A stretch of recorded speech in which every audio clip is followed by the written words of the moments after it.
Homeland 3 BHK premium gated community apartments at Balanagar near Kukatpalli Y Junction. Visit the site today and book your dream home. 15,000 కోట్ల కుంభకోణం రేవంత్ రెడ్డి గారి బావమరిది సృజన్ రెడ్డి గారి కనుసన్నల్లో site visitation certificate పేరిట జరిగిన కుంభకోణాన్ని బయటపెట్టింది బీఆర్ఎస్ పార్టీ. అట్లాగే సోలార్ టెండర్ల విషయంలో మరి ఏ రకంగా అక్రమంగా 100 కోట్ల కుంభకోణం జరిగిందో బయటపెట్టింది మా నాయకుడు హరీష్ రావు గారు. అట్లాగే నైని బొగ్గు టెండర్ విషయంలో వాళ్లకు మంత్రులకు ముఖ్యమంత్రికి వాటాలు కుదరక మంత్రులకు ఉప ముఖ్యమంత్రికి ముఖ్యమంత్రులకు అల్టిమేట్ గా మీడియాలో పనిచేసే జర్నలిస్టులను అరెస్ట్ చేసే కాడికి పోయిన విషయం కూడా మనకు తెలిసిందే. అట్లాగే ఆ నైని బొగ్గు టెండర్ ను కూడా రద్దు చేసిన విషయం కూడా మనకు తెలిసిందే. మొన్న మా పార్టీ అనుబంధ సంస్థగా ఉన్న తెలంగాణ బొగ్గుగని కార్మిక సంఘం మా పార్టీ కేంద్ర కార్యాలయం తెలంగాణ భవన్లో ఒక సమావేశం పెట్టుకుంటే అందులో అన్ని విషయాలు ప్రస్తావనకు వచ్చినాయి. ఎట్లా సింగరేణి సంస్థ ఈ రోజు మొత్తం కార్మికుల పుట్టగొడుతున్నది, కేసీఆర్ గారి ప్రభుత్వం ఉన్నప్పుడు ఎట్లా 19,000 వారసత్వ ఉద్యోగాలు మెడికల్ ఇన్వాలిడేషన్ బోర్డు ద్వారా ఇవ్వడం జరిగింది, ఏ రకంగా ఇవాళ కాంగ్రెస్ ప్రభుత్వం వచ్చిన తర్వాత మరి ఆ బోర్డు మొత్తం ఎత్తేసి 11 నెలలుగా బోర్డు మీటింగులు పెట్టకుండా వేలాది మంది పిల్లలకు అన్యాయం చేస్తా ఉన్నారు.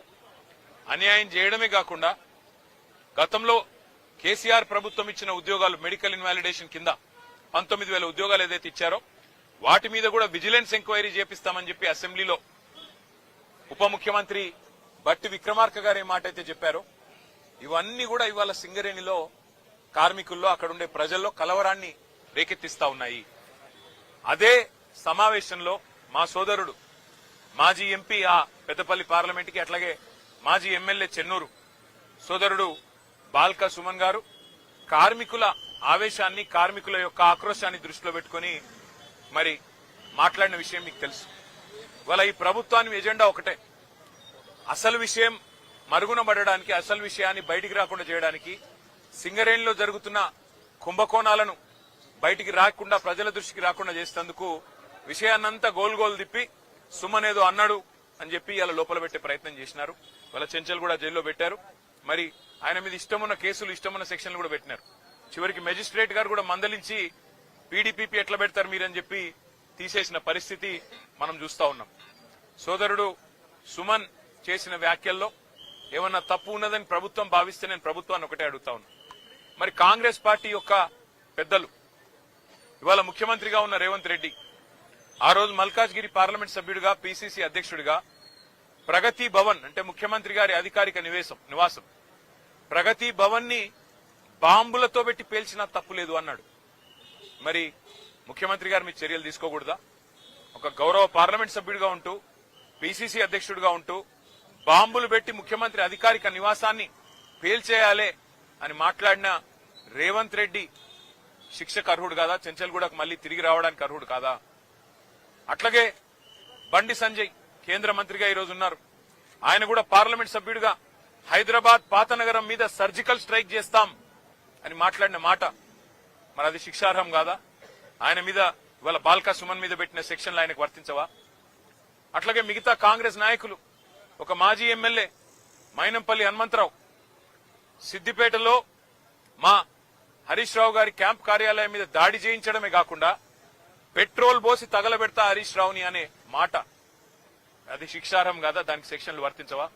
వాళ్ళ జడ్చర్ల ఎమ్మెల్యే అనిరుద్ రెడ్డి అక్కడ ఉండే ఒక కంపెనీని పెట్రోల్ పోసి తగలబెడతా అంటే అక్కడ శిక్ష ఉండదా? అంటే కాంగ్రెస్ లో ఒక నీతి, మా సోదరుడు బాల్కా సుమన్ గారికి ఇంకో నీతా? ఎందుకు మీకు ఇంత కోపం బాల్కా సుమన్ మీద? ఉద్యమంలో ఆ రోజు 220 కేసులు పెట్టారు సుమన్ మీద. మళ్లీ చూస్తుంటే ఆ రికార్డు బద్దలు కొట్టాలన్న ప్రయత్నం ఏమైనా చేస్తున్నట్టు కనబడుతున్నది.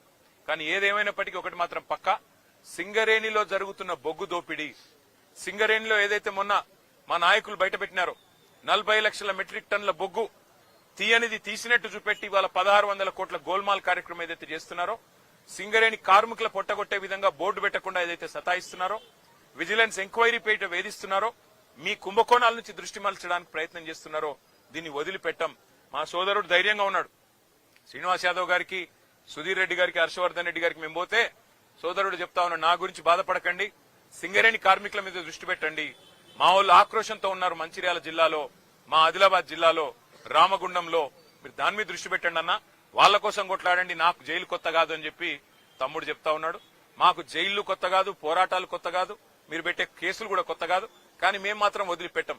రేవంత్ రెడ్డి గారు చేస్తున్న ఈ అన్యాయాల కుంభకోణాల నుంచి తప్పకుండా రేపు నేను ఉత్తరం రాస్తాను కేంద్ర బొగ్గు గనుల శాఖ మంత్రి కిషన్ రెడ్డి గారికి. సింగరేణిలో ఇవాళ 40 లక్షల మెట్రిక్ టన్నుల బొగ్గును లేనిది ఉన్నట్టుగా చూపెట్టి రికార్డులు ఇస్తుంటే 49% వాటా ఇవాళ కేంద్ర ప్రభుత్వానికి ఉంది. మీరు ఏం చేస్తున్నారు బీజేపీ నాయకులారని నేను అడుగుతా ఉన్నా. అట్లాగే కుంభకోణం జరుగుతుంటే ముఖ్యమంత్రి గమ్మునెందుకున్నాడు, ఆయనకేం అవసరం వచ్చిందని చెప్పుకుని నేను అడుగుతా ఉన్నా. తప్పకుండా నిజం నిగ్గు తేలేదాకా మా సోదరుని కావాలంటే జైల్లో పెట్టుకోండి, ఇంకో వారం రోజులు ఎక్కువ పెట్టినా తను తయారుగానే ఉన్నాడు, మాకేం భయం లేదు. కానీ వదిలిపెట్టం ఈ అక్రమాలు అన్యాయాలు సింగరేణి కార్మికుల తరఫున. తప్పకుండా ఈ ప్రభుత్వాన్ని నిలదీస్తూనే ఉంటామని చెప్పి మీకు తెలియజేస్తూ అందరికీ ధన్యవాదాలు. థాంక్యూ.